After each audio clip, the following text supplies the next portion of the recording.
ಆತ್ಮೀಯ ನನ್ನ ನೆಚ್ಚಿನ ಎಲ್ಲ ವಿದ್ಯಾರ್ಥಿಗಳಿಗೂ ಬೆಳಗಿನ ಶುಭೋದಯಗಳು. ಏರುತ್ತಿಹುದು ಹಾರುತ್ತಿಹುದು ನೋಡು ನಮ್ಮ ಬಾವುಟ, ಬಾನಿ ನಗಲ ಪಟಪಟ. ಇಂದು ಜುಲೈ 22 ನಮ್ಮ ರಾಷ್ಟ್ರಕ್ಕೆ ಅಧಿಕೃತವಾಗಿ ಒಂದು ಧ್ವಜವನ್ನ ಅಂಗೀಕರಿಸಿದಂತಹ ದಿನ.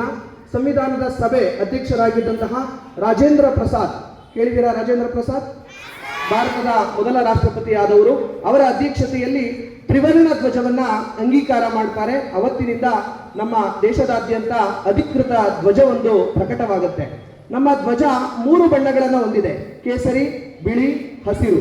ಕೇಸರಿ ತ್ಯಾಗ ಮತ್ತು ಬಲಿದಾನದ ಸಂಕೇತವಾಗಿಯೂ, ಬಿಳಿ ಬಣ್ಣ ಶುದ್ಧತೆ, ಸತ್ಯ ಮತ್ತು ಶಾಂತಿಯ ಸಂಕೇತವಾಗಿ, ಹಸಿರು ಬಣ್ಣ ಸಮೃದ್ಧಿಯ ಮತ್ತು ನಮ್ಮ ಭಾರತದ ಮಾನವನ ಜೊತೆ ಇರ್ತಕ್ಕಂತಹ ಪರಿಸರದೊಂದಿಗಿನ ನಿಕಟವಾದ ಸಂಬಂಧವನ್ನ ಇದು ಸೂಚಿಸುತ್ತೆ. ಅದು ಮಧ್ಯದಲ್ಲಿ ಒಂದು ಚಕ್ರ ಇದೆ, ಅದಕ್ಕೇನಂತ ಕರಿತೀವಿ? ಅಶೋಕ ಚಕ್ರ.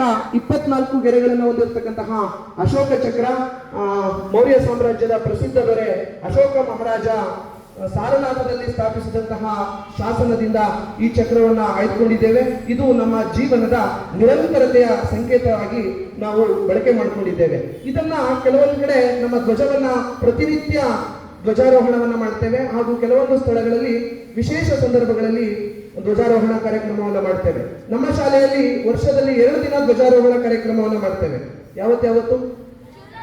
ಗಣರಾಜ್ಯೋತ್ಸವ ಮತ್ತು ಸ್ವಾತಂತ್ರ್ಯೋತ್ಸವದ ದಿನ ಧ್ವಜಾರೋಹಣ ಕಾರ್ಯಕ್ರಮವನ್ನ ನೆರವೇರಿಸ್ತೇವೆ. ಹಾಗೆ ಧ್ವಜವನ್ನ ನಾವು ಯಾವ ರೀತಿ ಬಳಕೆ ಮಾಡಬೇಕು ಅಂತ ಧ್ವಜ ಸಂಹಿತೆಯನ್ನು ಕೂಡ ನಮ್ಮ ಸಂವಿಧಾನದಲ್ಲಿ ರೂಪಿಸಿದ್ದಾರೆ. ಕೊಳೆಯಾಗಿರಬಾರ್ದು, ನೆಲಕ್ಕೆ ತಾಕಿಸಬಾರ್ದು, ಎಡಗೈಯಲ್ಲಿ ಇಟ್ಕೋಬಾರ್ದು, ಧ್ವಜದ ಸ್ತಂಭಕ್ಕೆ ಎತ್ತರದಲ್ಲಿ ಆರಿಸಬೇಕು. ಹೀಗೆ ಅನೇಕ ಸಂಹಿತೆಗಳಿದೆ. ಇದು ನಮ್ಮ ಭಾರತದ ಗೌರವದ ಸಂಕೇತ, ಹೆಮ್ಮೆಯ ಸಂಕೇತ.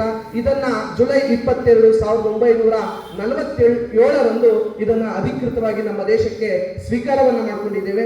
ಈ ಧ್ವಜವನ್ನ ವಿನ್ಯಾಸ ಮಾಡಿದವರು, ಅಂದ್ರೆ ಡಿಸೈನ್ ಮಾಡಿದವರು ಬಹಳಷ್ಟು ಜನ ಧ್ವಜವನ್ನ ರೂಪಿಸಿದ್ದಾರೆ.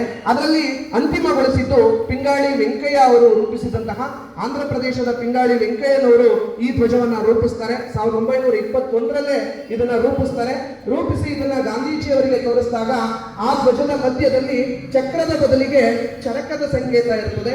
ಗಾಂಧೀಜಿಯವರು ಆ ಚರಕದ ಬದಲಿಗೆ ಅಶೋಕ ಚಕ್ರವನ್ನ ನಿರ್ದೇಶನವನ್ನು ಕೊಡ್ತಾರೆ. ಅದರ ಅಂತಿಮವಾಗಿ ಇದನ್ನು ನಾವು ಜುಲೈ 22, 1947 ಸಂವಿಧಾನ ಸಭೆಯಲ್ಲಿ ಅಧಿಕೃತವಾಗಿ ಅಂಗೀಕರಿಸಿದ್ದೀವಿ. ಇದಕ್ಕೆ ತನ್ನದೇ ಆದ ಗೌರವ ಮತ್ತು ಹೆಮ್ಮೆ ಇದೆ. ಅದನ್ನು ನಾವು ಸದಾಕಾಲ ಕಾಪಾಡಿಕೊಂಡು ಬರೋಣ ಅಂತ ಹೇಳಿ ಇಷ್ಟು ಮಾತನಾಡಲು ಅವಕಾಶ ಮಾಡಿಕೊಟ್ಟ ತಮ್ಮೆಲ್ಲರಿಗೂ ವಂದಿಸ್ತೇನೆ. ಜೈ ಹಿಂದ್, ಜೈ ಕರ್ನಾಟಕ ಮಾತು.